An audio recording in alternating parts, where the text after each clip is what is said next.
নমস্কার বন্ধুরা, সবাই কেমন আছো? এই ঠান্ডার মধ্যে আমাদের বাঁকুড়াতে অনেক ঠান্ডা পড়েছে, কি বলবো, বলার কথা নেই। আর আমি ঠান্ডাতে ভালোও নেই, কারণ আমার ঠান্ডাটা একটু বেশি লাগে। তো আমি এখন চলে যাচ্ছি দোকান একটা জিনিস আনতে। তো জিনিসটা আনতে যাচ্ছি, সেটা আপনারা দেখে নিন কি আনতে যাচ্ছি। রাস্তাটা দেখতে পেয়েছেন, ঠান্ডার জন্য একদম ফাঁকা। আর আমি চলে এসেছি গুড় নিতে। এটা হচ্ছে একটু চাপচাপ, আর এটা হচ্ছে একটু ঝোল। তো চাপচাপ গুড়টাই ভালো, তো এই গুড়টা নিয়ে নিচ্ছি। তো আপনারা ভাববেন যে গুড় কী জন্য নিচ্ছে। গুড় নিচ্ছি, কালকে আমার হাজব্যান্ড যাচ্ছে পিসি শাশুড়ির বাড়ি। তো পিসি শাশুড়ি ফোন করে বলেছে এর জন্য গুড় পাঠাবে বাঁকুড়া থেকে। তো বাঁকুড়ার গুড়টা খেতে ভালোই লাগে, আমাদের কাছাকাছি গ্রামগুলোতে মহল হয়, তো ভালো গুড় পাওয়া যায় এখানে। রাস্তাটা দেখতে পাচ্ছ কত ঠান্ডা।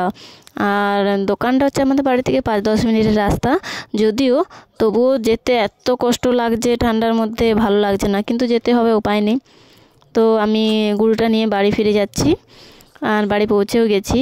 আর এই দেখো গুড়টা, দেখো কি সুন্দর। তো প্যাকিংও করে নেবো, কারণ বাসে যাবে, তো ভালো করে প্যাকিং না করলে উল্টে গেলে ব্যাগে যা জিনিস থাকবে সব ঘেটে ঘ হয়ে যাবে। তো প্যাকিং করে দিয়েছি।